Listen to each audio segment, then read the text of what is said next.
Yeah, they're coming now. Yes. Done for the meeting.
Namaskar. Good afternoon, ladies and gentlemen. I am Dr. Pankaj Jha, Director Research at the Indian Council of World Affairs. Welcome to Sapru House. May I request you to kindly switch off your cell phones or put them on a silent mode. Thank you. It is indeed an honor and privilege to have you here with us at Sapru House Auditorium this afternoon. We have gathered here for the 13th Sapru House UN lecture on India and the United Nations in a changing world, which will be delivered by His Excellency UN Secretary General Ban Ki-moon, jointly organized by ICWA and the United Nations. May I take this opportunity to welcome our distinguished guests and eminent persons on the dais. I also extend warm welcome to the diplomatic corps at Delhi, eminent persons, scholars, and academicians who have graciously accepted our invitation to attend this very important lecture in the new year. I especially thank the print and visual media for being present for the Sapru House UN lecture. We have an eminent panel for today's lecture. Ambassador Rajiv K. Bhatia, DG ICWA, will give welcome remarks. This will be followed by introductory remarks by Ambassador Chinmay Gare Khan, who will be the chairperson for the event. The 13th Sapru House UN lecture will be delivered by His Excellency UN Secretary General Ban Ki-moon. The vote of thanks will be proposed by Shri Anwar Halim, Joint Secretary, ICWA.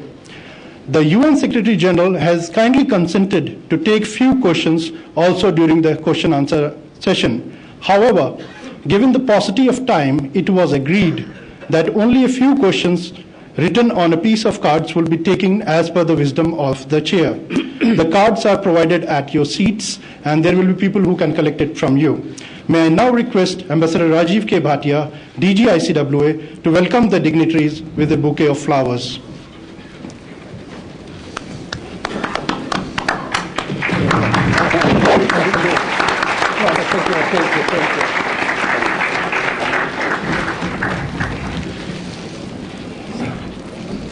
मुझे भी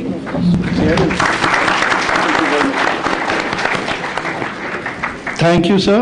May I now request Ambassador Rajiv K. Bhatia, DG ICWA, to kindly give his welcome remarks.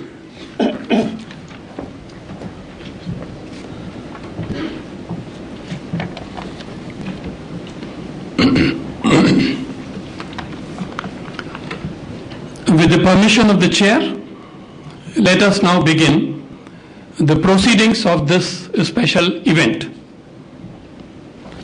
His Excellency Mr. Ban Ki-moon, Secretary General of the UN, Ambassador Gare Khan, senior UN officials, Madame Lise Grant, UN Resident Coordinator and UNDP Resident Representative in India, Dean of the Diplomatic Corps, Excellencies, honored guests, ladies and gentlemen. Indeed, it is a singular honor for the Indian Council of World Affairs to have amidst us the Secretary General of the United Nations. On behalf of the host institution, it is my privilege and pleasure to extend a most cordial and warm welcome to him. We are delighted that Madame Ban is also present on this occasion I warmly welcome her and also extend a cordial welcome to all of you, dear guests, who have responded to our invitation in such large numbers. This assembly of our governing council members, diplomats, officials, representatives of strategic and academic community, research scholars, students and media keenly looks forward to listening to a global figure of exceptional stature and accomplishments. As you are aware, the Secretary General will address us shortly. The Indian Council of World Affairs is the oldest and a premier foreign policy think tank of India.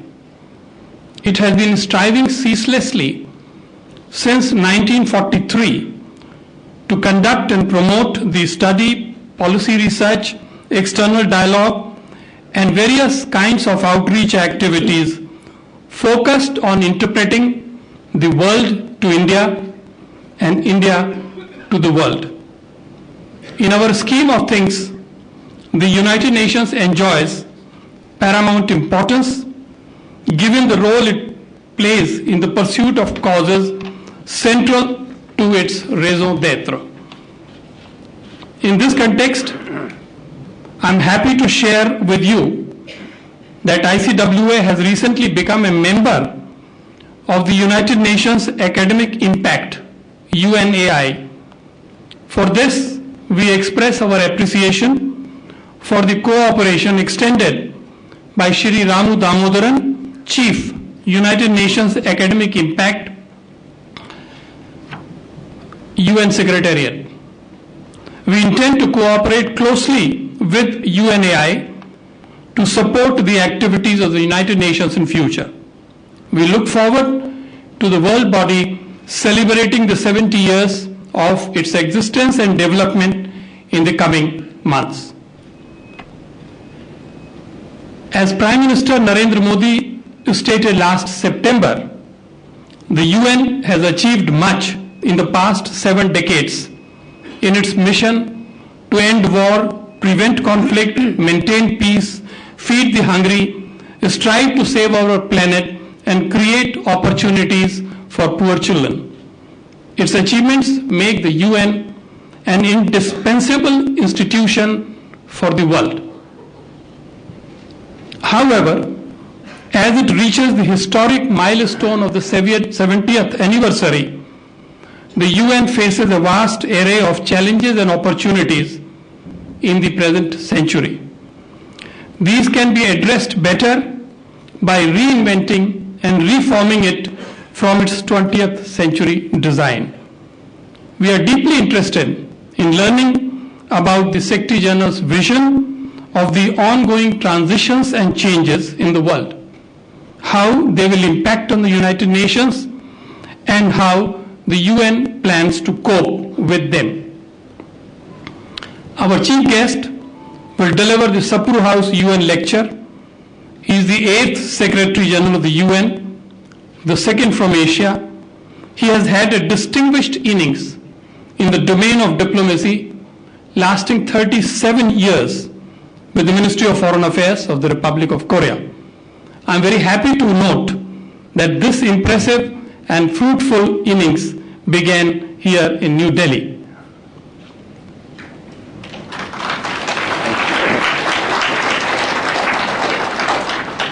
His Excellency Mr. Ban Ki-moon was serving as the Foreign Minister of the Republic of Korea at the time of his election as the Secretary General in October 2006. He was re-elected to this august position in 2011. The Secretary General is widely seen as the embodiment of the United Nations. He has been constantly engaged in diverse causes such as promoting sustainable development, empowering women, supporting countries facing disasters, generating fresh momentum on peacekeeping, disarmament, arms control, non-proliferation, and also introducing new measures for making the UN more transparent, effective, and efficient. May I also observe how delighted we are at the Sapru House that Ambassador Gare Khan accepted our invitation to chair this meeting. He is one of the most distinguished diplomats of India. He was the country's permanent representative to the UN from 1986-92, after having served in various prestigious positions in India's Ministry of External Affairs, Prime Minister's Office, and diplomatic missions abroad. He was Under Secretary General and Senior Advisor to the UN from 1997-1999, and later Under Secretary General as well as a Special Coordinator in occupied Palestinian territory from 1997 to 1999. Ambassador Gare Khan also served as the Special Envoy of the Prime Minister of India for West Asia and Middle East peace process from 2005 to 2009. He is presently the President of Trust of Indira Gandhi National Center for the Arts. May I now request you all to put your hands together to welcome our chief guest and the chair.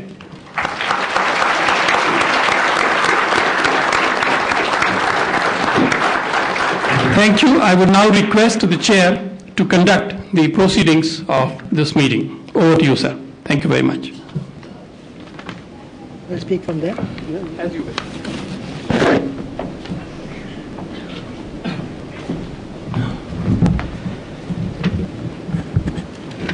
I love these meetings because one hears such nice things about oneself in such lectures. Mr. Secretary General, Madam Ban, Director General of ICWA, Excellencies, Ambassador Rosgotra, the Dean of the Indian Diplomatic Service in India, Excellencies, Senior Advisors of the Secretary General, distinguished members of the audience. It is indeed a special and rare privilege to have the benefit of the views and analysis of the challenges facing the international community from the diplomat-in-chief of the world. You come here, Mr. Secretary General, after attending the meetings of Vibrant Gujarat in Gandhinagar. Gujarat is my state also, and I am indeed very proud, not only of the fact that I am from Gujarat or the Prime Minister. This is the second Prime Minister from the state of Gujarat, incidentally, just as you are the second Secretary General from Asia. But of the fact that you took time to attend that important meeting and to contribute to the proceedings of the conference. I know for a fact that your presence there and your address was very widely appreciated and welcomed by all those present there. Mr. Secretary General, we in India are particularly aware and proud that you started your brilliant professional career as a young diplomat of your country in our capital city. And I hope and I'm confident that you have no regret on that score. Diplomats from around the world should note this fact and appreciate it. But if you start your career in Delhi, you're bound to go far. Some of us might even believe that you, Mr. Secretary General, ought to, and indeed are, especially attentive to India's concerns and priorities because of that fact. Your early stay in India, if I might say so, made you appreciate the skills and professional talents of Indian diplomats, if not also of Indian diplomacy, as is evident from your appointment of several Indians as your close senior advisors. This is sincerely appreciated. Ever since you assumed charge of what is described as the most difficult diplomatic job in the world, by someone who has no idea of how difficult the job really is, you have consciously and consistently accorded high priority to the needs and concerns of the developing countries, to meeting and dealing with the challenges facing them. For, let it be acknowledged, the challenges confronting the United Nations for the most part are the very challenges which the developing countries, including India, is trying and struggling to cope with. Poverty elimination, malnutrition, diseases such as the Ebola pandemic, climate change, environment degradation, and so on. Yes, climate change will affect the whole world and will not respect national frontiers, but the fact remains that it is the developing nations which are and will be most vulnerable to the ravages of global warming. You have also, Mr. Secretary General, been deeply preoccupied with the human suffering and tragedies such as the Darfur massacres. I remember how you personally visited the region several times, appointed special representatives, and kept the attention of the international community and United Nations focused on that devastating catastrophe. Similarly, you have devoted extraordinary and needed attention to the Ebola crisis. Your Deputy Secretary General and my good friend Ambassador Jan Eliasson, I know for a fact, has rendered and continues to render invaluable leadership under your guidance in dealing with this menace. One cannot but include in the list of challenges the ever-escalating havoc being perpetrated by terrorists. Terrorism has assumed truly global dimensions and has afflicted all countries, rich and poor alike, and calls for genuine international cooperation. The Paris attacks of last week have dramatically and tragically brought out the fact of interdependence among nations in this vital sphere. The United Nations has been playing a very useful role in this area, and you, Mr. Secretary General, have attached great importance to it. Member states are reluctant to share information and intelligence at their disposal with the United Nations. I have some personal experience of this when I served in the United Nations. There is one phenomenon, however, with which India is perhaps uniquely concerned, namely cross-border terrorist attacks. Mr. Secretary General, you will no doubt enlighten us with your views and analysis on the topic of your choice, and we keenly and with a sense of anticipation look forward to listening to you. But if you permit me, I'd like to make you a special request. Since the end of the Cold War, fall of the Berlin Wall in 1989 and dissolution of the Soviet Union in December 91, the world has been in a state of transition. Some statesmen were talking at the time of a new world order, an order, incidentally, in which the United Nations was expected to play an increasingly important role. No one could predict how long the period of transition would last, but very few people anticipated it would last this long. I recall most diplomats in the delegates' lounge were speaking with some sense of nostalgia of a sort of balance that prevailed for several decades and that would now be missed in the new world order. For a few years, people were talking of Pax Americana. Recently, there is talk of Pax Sinica, or for more accurately, Pax Americana Sinica, the so-called G2.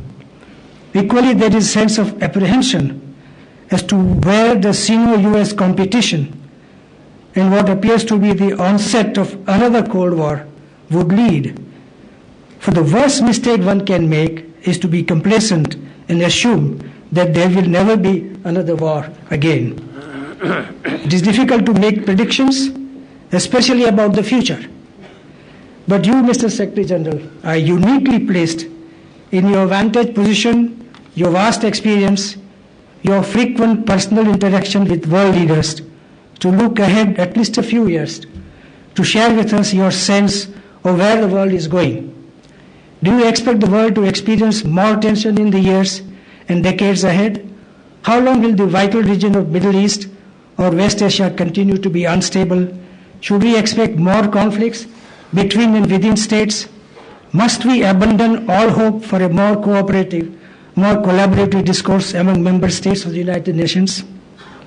Please forgive me if I have overstepped my function as the chair for this event, but I could not resist the temptation to exploit your visit to the full. Thank you, Mr. Secretary General, and thank you all.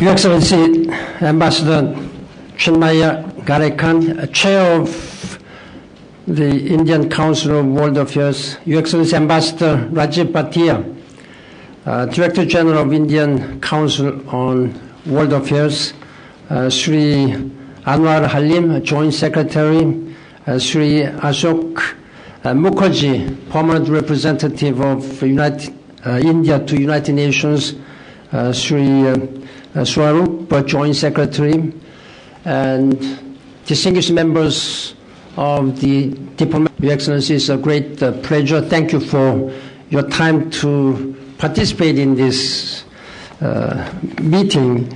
And I'd like to also thank all senior distinguished ambassadors of Indian Foreign Service and my colleagues traveling with me and UN country team, our resident coordinator. Ladies and gentlemen, it's a great honor for me to participate and share some thoughts of my own views, how international community and United Nations are working to address all these issues. Ambassador Garekan has just given me quite challenging questions even before we enter into Q&A. I will keep in mind how I can answer, but I think you should know much better than I know. As a Secretary General, I've been addressing a lot of different group of audiences, starting from politicians, professors, and senior diplomats, and scientists, the business communities.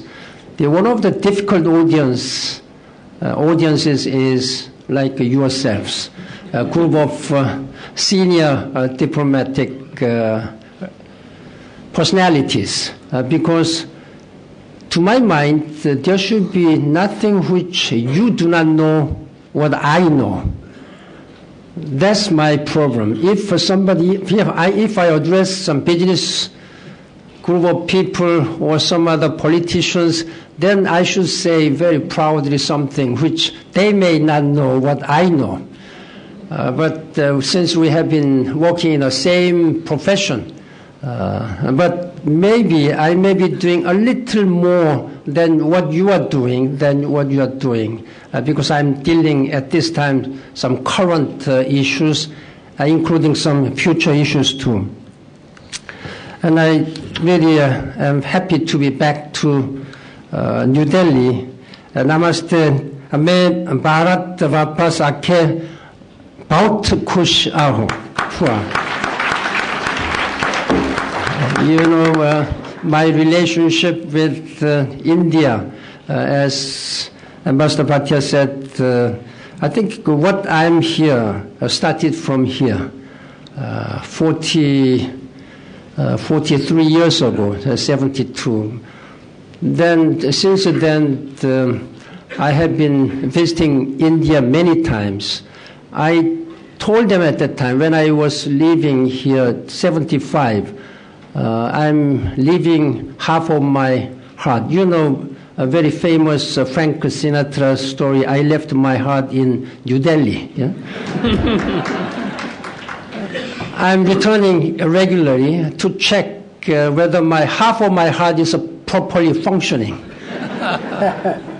My name, Ban, surname Ban, literally speaking in Korean, that means a half. Of course, there are some other better meaning, but half. Somebody called me half Ban or something like this. Whenever I come back to New Delhi, I become full man. This is what I can tell you. This I feel really happy, special connection. Now, in addition to my personal career, professional career, I have some family career, which most of you know, so I do not repeat. I just met Indian in-laws today, just before coming here. Ladies and gentlemen, it's a great privilege for me to address this Sapru House. Nearly 60 years ago, my distinguished predecessor, Dag Hammarskjöld, I understand, he visited this council and he spoke passionately. If I may quote at that time what he said, I quote, "The weakness of one is the weakness of all, and the strength of one is the strength of all." That's what still rings true. Still rings true. That is why I'm asking all world leaders, let's work together closely as one team. So UN really tries to work as one team. It looks like the United Nations is a very loose, big organization. Sometimes I do not even understand what exactly their mandates are. There are so many specialized agencies and funds and programs. They are scattered all around the world. It seems very loose, but since my days as Secretary General, my motto is that one United Nations, think and act and deliver as one. That's what we say, DAO, deliver as one. This is our catchphrase. Ladies and gentlemen, we are living in an era of test and challenge. Billions of people struggle in poverty, including some 500 million people in India. Globally, there are more displaced people than at any time since the end of World War II.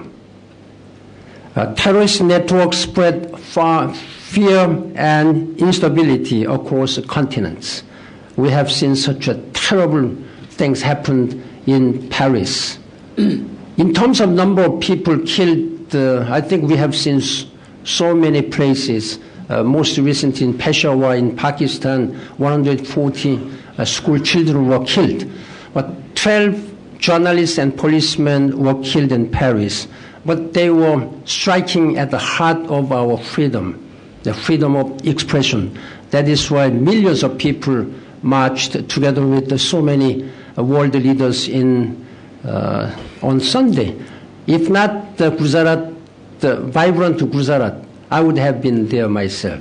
But unfortunately, I couldn't. I thought that this is more important. In any way, there's a lot of religious, racial, and ethnic intolerance which fuel conflicts and distort development. At the same time, climate change is impacting our lives. The climate change is approaching much, much faster than one may think. Humanity can overcome these challenges by working in our shared interest, working as one, to have the strength of one become strength of all. This is not a burdensome task. It is a rich opportunity. When I lived here more than 40 years ago,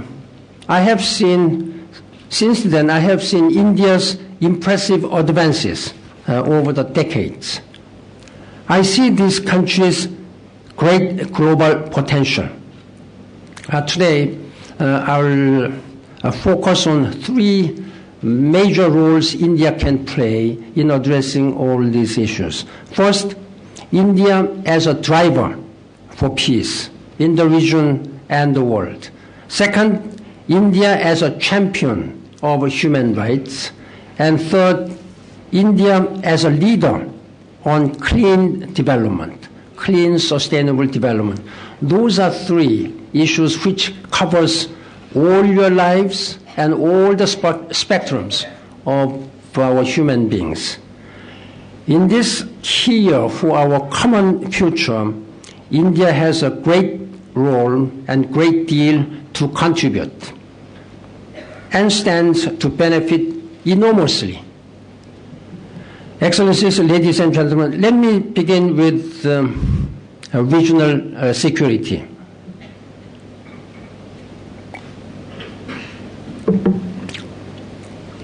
The world is looking to India to help advance peace, stability, and prosperity in South Asia. A secure regional environment will also help India reach its ambitious development goals. Regional stability requires engagement and collaboration. I welcome India's leadership in deepening cooperation in South Asia. As the world's largest democracy, India has important lessons for others. Across the region, political leaders must put aside long-standing grievances and seek due ways to peacefully end all the disputes. This is especially the case for India and Pakistan. The continued instability in Pakistan and Afghanistan is not only the responsibility of those nations. They need regional engagement to build stronger institutions, support economic growth, and foster better relations. Those challenges should be addressed through such initiatives as the Istanbul process and growing bilateral and multilateral partnership agreements. I encourage India's leaders to remain invested in helping Afghanistan to develop, including through education exchanges. Afghanistan's security challenges cannot be solved only through military efforts. An Afghan-led political process focused on peace and reconciliation is essential, and it needs regional support, like from India. More broadly, South Asia faces the grave danger of nuclear weapons. Each addition to the arsenals raises the risks of nuclear nightmare.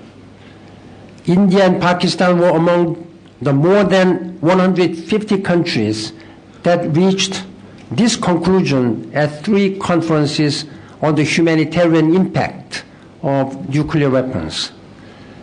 I am troubled by the lack of disarmament globally. Other nuclear states have announced limitations and reductions, but in some regions, including this one, arsenals are growing more diverse and more sophisticated. Other nuclear states have declared an end to their production of nuclear materials for weapons, but again in some regions, including this one, the stockpiles are growing. Other nuclear states have proclaimed moratoria on nuclear tests, but other nuclear states, including in South Asia, have not signed the Comprehensive Nuclear Test Ban Treaty, CTBT. Governments are investing in weapons while cutting their health budgets. I call on India to renew its leadership on nuclear disarmament. This country made the first call for a comprehensive test ban in 1954, and in 1988, India promoted an ambitious plan for a nuclear weapon-free world. And today, India has a solemn responsibility to help South Asia stop developing nuclear arsenals. This is all the more urgent in our era of rising violent extremism and radicalism. Terrorists are using the internet, especially social media, to recruit young people, raise funds, and spread their narrative of hate. I have repeatedly condemned the terrorism that takes innocent lives. The world stood in solidarity with India in the aftermath of the devastating and appalling terrorist attacks in Mumbai in 2008.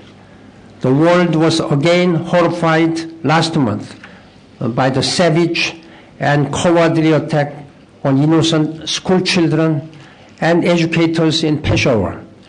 And yesterday, the world rallied in Paris. The United Nations has a comprehensive global counterterrorism strategy, which India fully supports. I welcome India's cooperation with the United Nations on counterterrorism, and I urge India to work with its neighbors on the strategy's 4 pillars, that is, addressing conditions that allow terrorism spread, preventing and combating it, and building states' capacity, and ensuring respect for human rights and the rule of law. Now, let me turn to global security. India has shown its faith in a collective approach through its generous contribution to the United Nations peacekeeping operations. Today, more than 8,000 Indian peacekeepers serve in UN operations. I have seen their courage and I have honored their sacrifice. 158 Indian peacekeepers have lost their lives while serving the United Nations. We are doing everything possible to protect our blue helmets. 2 out of every 3 peacekeepers serves in conditions of ongoing conflict, where there is either a fragile peace agreement or none at all. In places like Mali, armed groups are joining forces with transnational criminal networks and terrorist organizations. To address these threats, protect civilians, and safeguard human rights, we need a consistent strategy that is fully supported by the international community and the Security Council. Our troops need the right equipment, personnel, training, and expertise. More than that, they need the backing of countries that can influence warring parties. We are improving peacekeeping with solid results. We have focused our missions, introduced effective new technologies, and broadened our base of contributors. But there are still major challenges. We need better funding, training, and equipment. We need to improve command and control. Our troops and police must carry out challenging mandates with a full resolve. We need to handle ever more complex mandates, and we need stronger political support overall. That is why recently I have established a high-level independent panel to conduct a comprehensive review of peace operations. One of its members is retired Indian Lieutenant General Abhijit Guha, who brings years of experience in UN peacekeeping.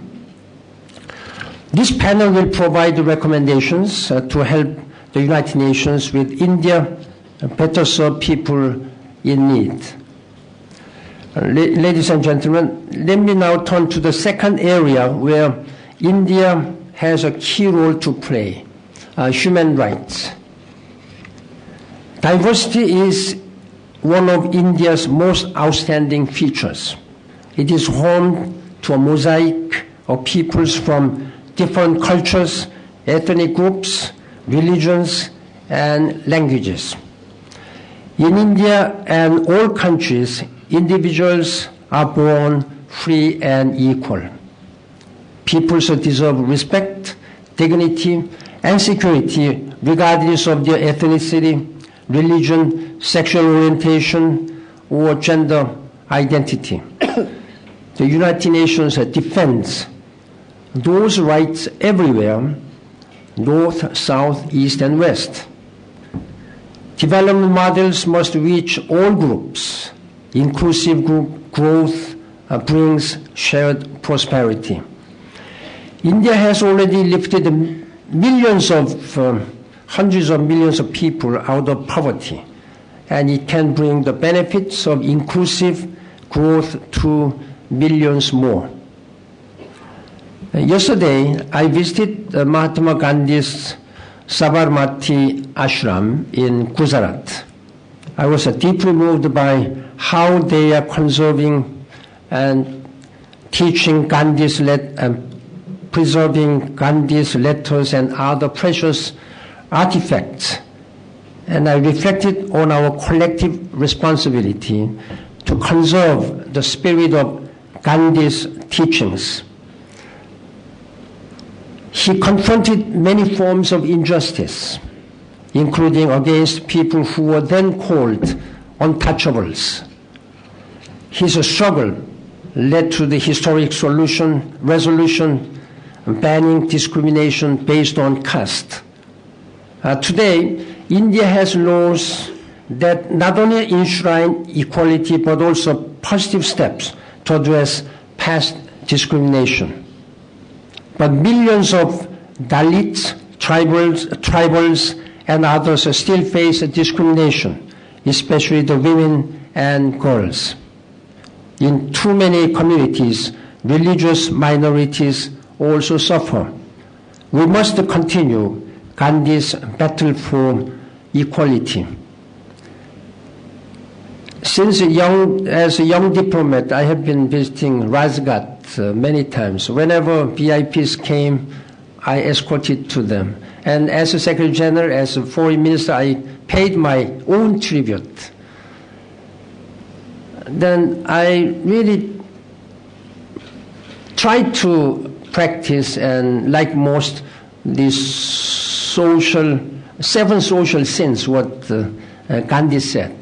If politicians, businessmen, or scientists, or whatever professions people, if they practice what he said, I think this world will be a most harmonious, and there will be no conflict, no corruptions, or whatever. I am just admired. At that time already, he taught us to keep all this. When I went to Sabarmati Gandhi Ashram yesterday, again, I was humbled and inspired. Yesterday in my speech, I told the leaders, world leaders, that let his teachings inspire all of us, In addressing many difficult challenges, I think education is one of the keys. Schools should be gardens of global citizenship, not battlegrounds of divisive ideologies. The world faces global pandemic of violence against women, including the heinous crimes of rape and sexual abuse. India has a special challenge. The UN will do everything possible to support government's effort to prevent this violence, protect women, provide for victims, and punish the perpetrators.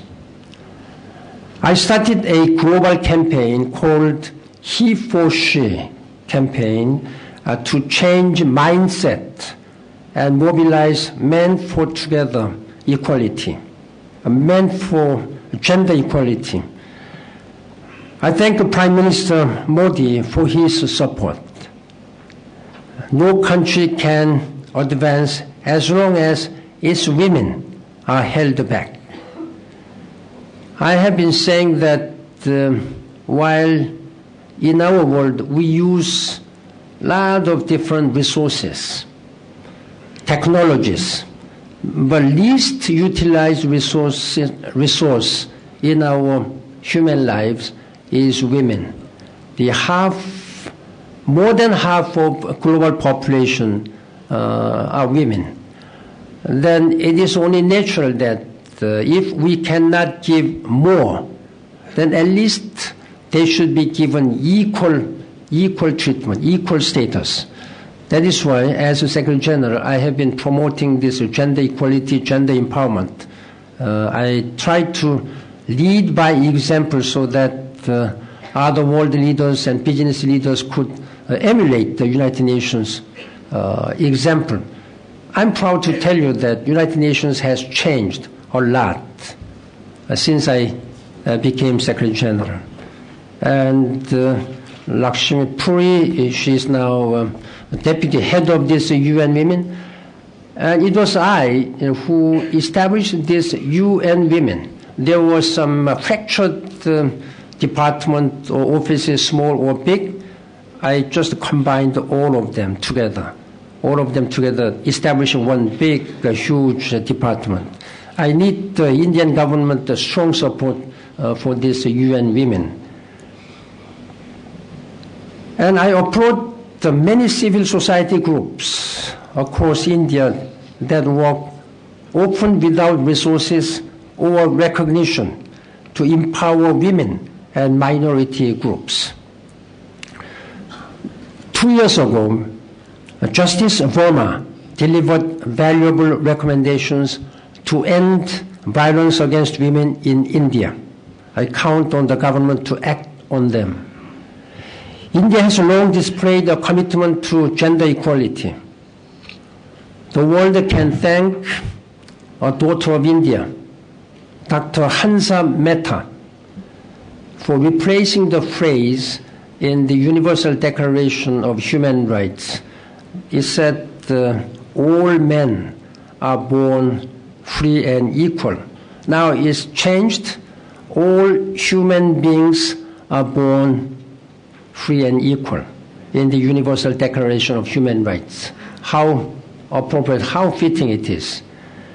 I call for India to promote gender tolerance and non-discrimination, where the full participation of women and all minority groups lead to sustainable peace. Excellencies, ladies and gentlemen, the third area where I see enormous potential in India is sustainable development. When it comes to sustainable development or climate change, I become much more energized than talking about the security issues, because I see more hope, more possibility in our work and United Nations contribution to sustainable development. The world is now shaping a new agenda to succeed the Millennium Development Goals. I count on India to engage fully in this process. I welcome Make in India. I thought it was Made in India. Now it's a Make in India. It's a very good policy of Prime Minister Modi. This is a national program to turn this country into a manufacturing hub of the world. And I saw the possibility yesterday in Gujarat. The vibrant Gujarat summit meeting. Through this, it was really vibrating not only Gujarat, I think the whole world is now vibrating with this dynamism and vibration. I would add 2 words more into this Make in India. Make it green in India.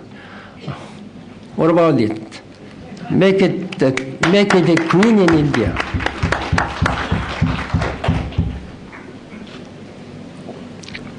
By respecting the environment, India can grow economically while enjoying greater human progress overall.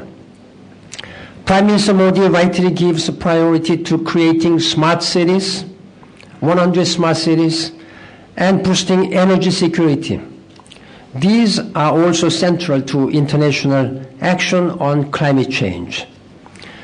Climate action can power growth, reduce poverty, improve health, and increase energy security. Renewable energy offers huge business opportunities.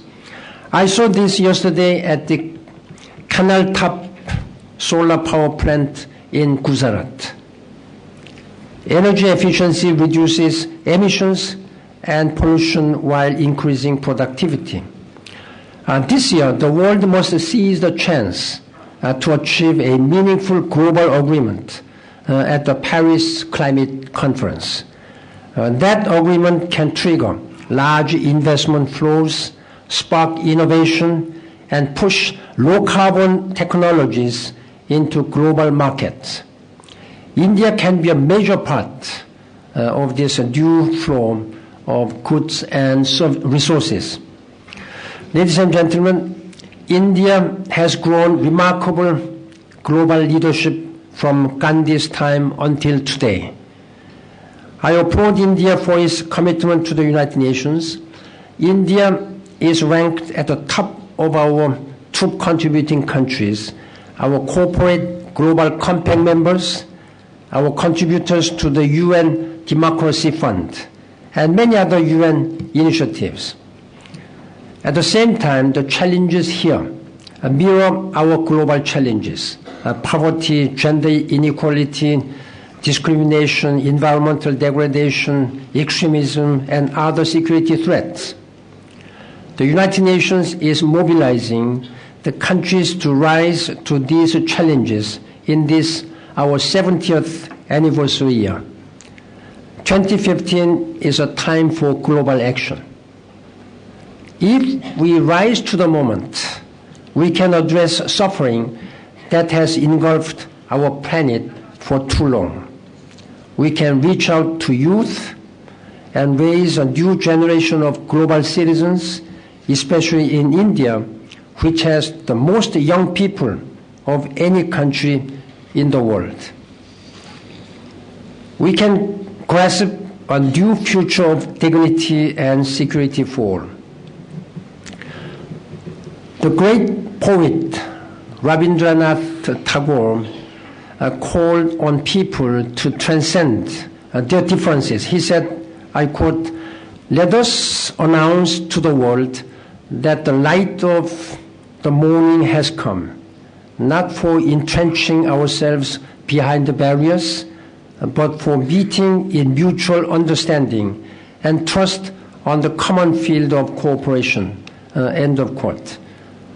Ladies and gentlemen, I really count on India to be part of our transformative push to realize this vision for the people of this remarkable country, India, and our human family of the world.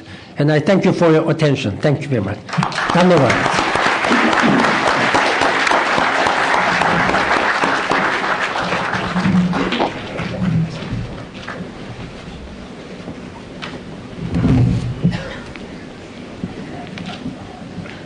May I now request the audience to kindly give the questions to the person.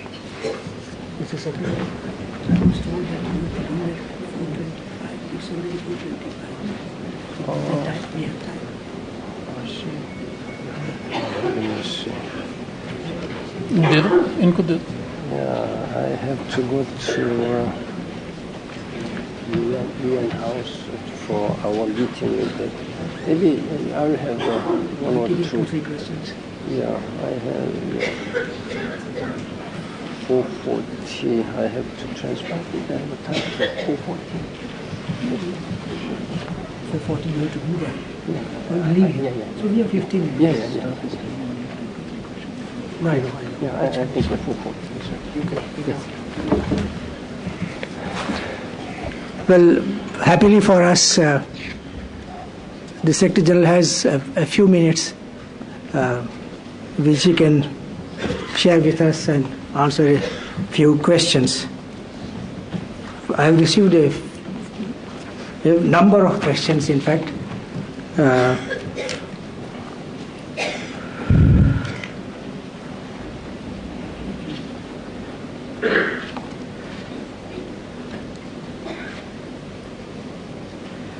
Mr. Secretary, the first question that we will take is the following. The United Nations has set the deadline of 2015 to meet Millennium Development Goals.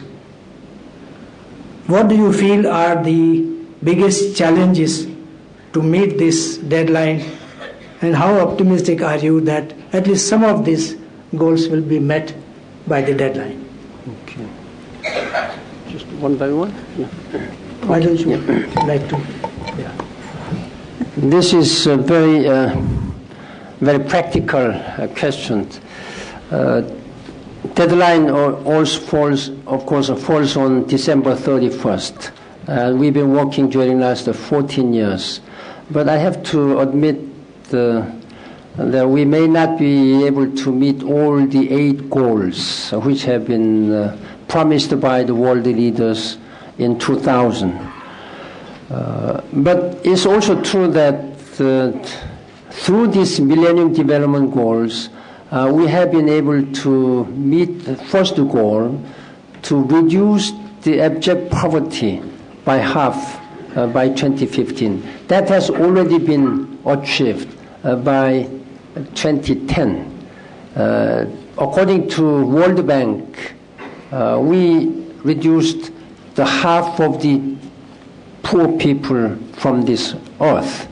But unfortunately, with the continuing international global financial crisis, which happened in late 2009, then hundreds of millions of people have been pushed back to the category of this poverty.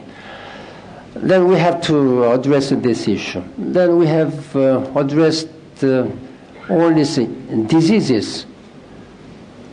India should be really congratulated upon by eradicating polio already 4 years ago. I was here in 2009. I administered the polio vaccine myself together with my wife. At that time still you had the polio, but you eradicate this from this continent. That is very much important. We have 3 countries still it's almost on the verge of eradicating polio. We reduced a lot of potential death from HIV/AIDS, and India has made a great contribution in reducing maternal death and child death. Then in 2009, I came here for just a health purpose, and I traveled here and Mumbai and elsewhere. Then for that you have to be very much proud. The world has really tried to provide the primary education to all the school-age children, but unfortunately still we have 58 million children who are out of school. But all this, overall, I think we made good progress, quite significant progress in addressing Millennium Development Goals. Then we have to admit the reality that we cannot do it. That is why member states have been working very hard during the last several years to shape the post-2015 development agenda with a set of sustainable development goals. They have identified 17 goals. The Millennium Development Goals has 8 goals. Now, this Sustainable Development Goals is going to address both developing and developed world, covering all the spectrums of our life, particularly 3 dimensions, socio-economic and environment, to make this planet Earth a really sustainable one. That will be a huge task this year. I'm expecting world leaders to come to the United Nations on this occasion of 70th anniversary, then to adopt and declare another vision targeting 2030, including this addressing climate change. Then by 2030, we'll have eradicated poverty, and we'll have had provide secondary education to all the people, school children around the world. I think we can do it. And we have to provide energy access to universal access to electricity. The Prime Minister Modi yesterday announced that you will have 24-hour electricity. Our target by 2022, we will have by 2030, 7 billion people, maybe by that time 8 billion people will have access, and they will have safe drinking water and sanitation, and all this will have to be addressed. And this, our vision is that to create a world where nobody is left behind in a sustainable way. Thank you. Thank you, Secretary. There are several questions relating to one of your favorite subjects, the right of sustainable development. And the questions boil down to the following. How would you ensure balance between the right of development for the poor vis-a-vis emissions control? Is there a conflict between the two, and how do you reconcile the two?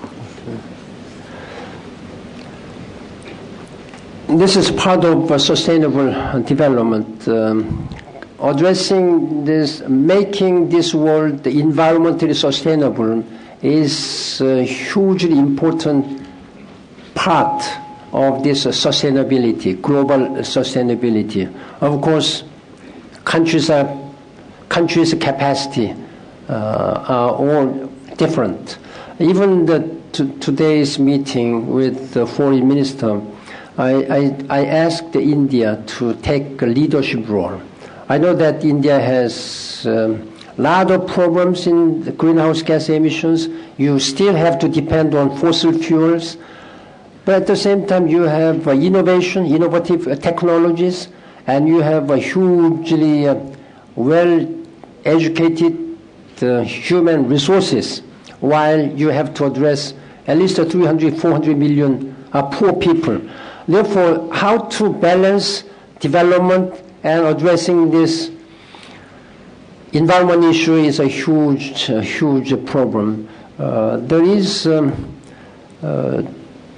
principle which we have agreed is that common but differentiated responsibilities. This greenhouse gas emissions, climate change has been caused mostly by developed world since the Industrial Revolution. At the same time, we have to admit that the countries like China or even India, even though the ratio is much different, much lower, then they have contributed significantly to this current greenhouse gas emissions. China is now #1 emitting countries.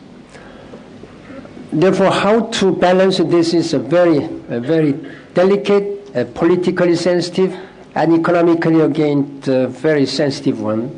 I hope that when member states commit themselves, their plan of action, which will be submitted by end of March this year, and I expect that India will do it by the end of June, then we should address the level of difference of capacity, resources, and the level of their contribution to this current state.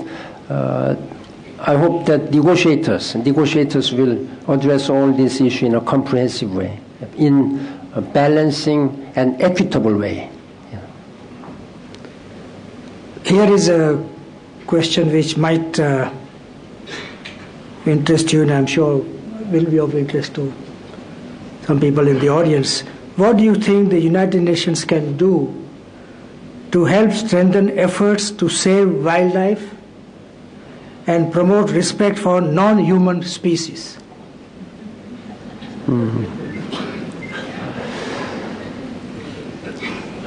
There's preserving all species, all different species, and particularly wildlife whose lives are endangered by reckless poaching and killing and hunting. This is one of the serious problems which we have to address. There's a lot of organized crimes and corruptions and smugglings are involved in this. Even those, when they are combined with drugs, then it even sometimes creates a lot of social, political instability of a country. First of all, it's important that all we have to, as a matter principle in addressing this planet Earth, where all the species, whether it's wildlife or biodiversities and human, should be able to coexist in a sustainable way. That is a very important one. Then we have to go by, first of all, effective control. You have to abide by the all rules of laws. And there are many international conventions to protect these endangered species, what is known as CITES. But in practice, it's very difficult in enforcing by the government to prevent all those poachings and smugglings. The United Nations is very closely working with the wildlife governments as well as NGOs like WWF, Wildlife Federations. And I think we need to really work together on this matter. Maybe take one more question? Yes. The United Nations was born in the backdrop of interstate conflicts. But the nature of conflicts has changed to intrastate conflicts now. What is the significance of the United Nations in such a scenario? Let me combine this question together with your first question. I was hoping you would come to that. This is quite broader, much more difficult questions, how to handle all these conflicts. This is my 9th year, and I have completed my 8th year as a Secretary General. One day I asked one of the very senior, long-serving UN staff who served at the rank of Under-Secretary General. He served at least longer than 4 decades. I asked, have you ever seen during your time, and including now, any time when there was so many conflicts were happening all at once? I can name at least 10 hot burning areas. And not any time in the past have we seen the environmental degradation as such as we are experiencing now. And therefore, in all spectrum of our life, we are living in a very challenging era. We are now being tested, as I said at the beginning. Then let me just talk about all these conflicts. Because of the lack of good governance, lack of rule of law, and lack of support for promotion of human dignity and human rights, then people have becoming very much unsatisfied with their existing systems. When I say existing system means their leaders, government leaders or business leaders. I'm not just saying only government political leaders. The whole society has become full of mistrust, lack of respect for others. That is why we are now experiencing extremism radicalization, and in the form of terrorism. Because they are now expressing their anger and grievances through a very violent means. And in many cases, there are many governments who are not capable to handle these issues. Because in most cases, they are lacking their legitimacy. They are not being respected by the people. Because what they have been preaching, they have not been practicing. That is why I've been saying always, you should lead by example. What you preach, you should do yourself. You should come forefront in leading your people, leading your organization, or leading your society. When you just talk and you are not doing and ask other people to do, then there is always inequality, and there is a serious problem of equity issue, a mutual respect issue. That's why we are seeing a lot of problems in Africa, in Asia, and Europe, even in Europe now. As you said at the beginning, the historians and the scholars, they are now expressing some concern about, we seem to be haunted by this ghost of Cold War. As a Secretary General, it will be extremely sensitive remarks. Then we lived in Cold War era. Then with the downfall of Berlin walls and with the dissolve of all this Soviet Union empire, then we've been enjoying this, a very free world. Then there has been serious lack of rule of law, lack of good governance. When there is not the good governance, it creates a lot of problems. Accountability, justice problem. When perpetrators are just to walk freely on the broad daylight without being punished, then how can you make sure that you are living in a safe world? That we have to address all these issues. That is part of sustainability, global sustainability. It's not we are not talking about socio-economic development when it comes to sustainability. We have to talk political sustainability. When everybody's human rights and human dignities are truly protected, then there will be a true respect for others. When you are treated as a human being, then you will voluntarily contribute to the society, development of the society. Therefore, we have to be very serious on this issue. What's happening, you see, in Europe now, and when the Security Council members are united, we can deliver a lot easier way.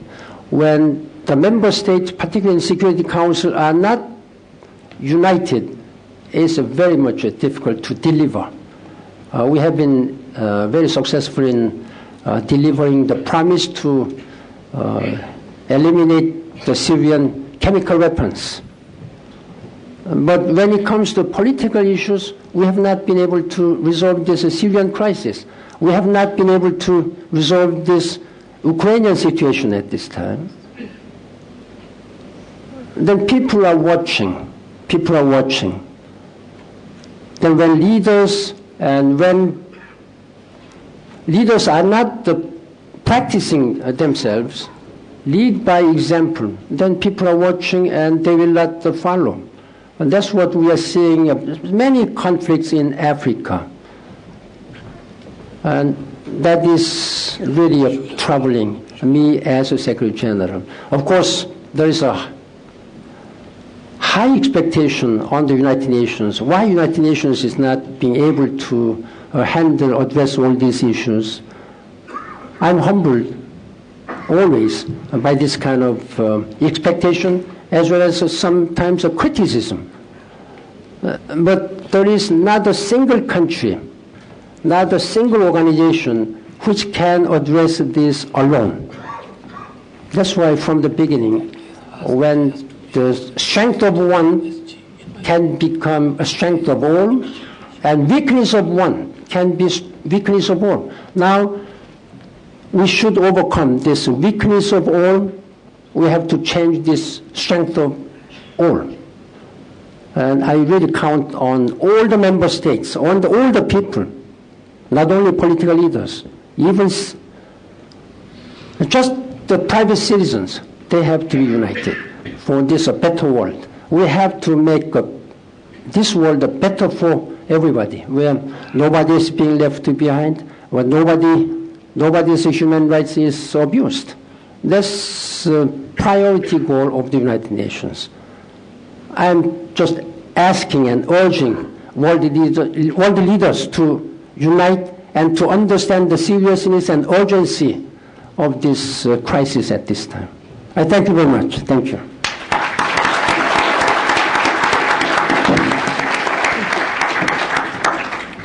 May I now request Shri Anwar Halim, Joint Secretary ICWA, to propose vote of thanks.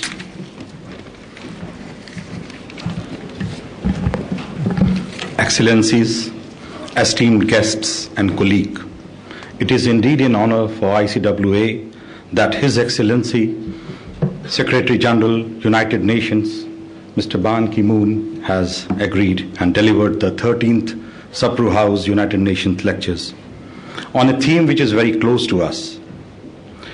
Sir, your address has added very valuable inputs to our understanding on the issue and regarding that India and UN can play together. UN has become perhaps much more important and relevant to all of us. And I am but tempted to reiterate that the Indian ethos of Vasudhaiv Kutumbakam, which envisages a global family, and the ideals of Sulh-e-Kul, which looks for peaceful coexistence for all, are perhaps in sync and in harmony with the ideals you have addressed and spoken for. I deeply thank our esteemed guest, UN Secretary General. This will be an important input to all of us and we'll remember it for a long time. I also take this opportunity to express our sincere thanks to the chairperson of today, Ambassador C.R. Gare Khan, who has chaired the event. I take this opportunity also to thank the DG ICWA, Shri R.K. Bhatia, and UN Resident Coordinator Lise Grant for the conceptualization of today's event. And I also thank everyone from the UN support staff, ICWA staff, who have worked hard to make this event a success. May I request all of you to join me in a thunderous applause. Thank you, everyone.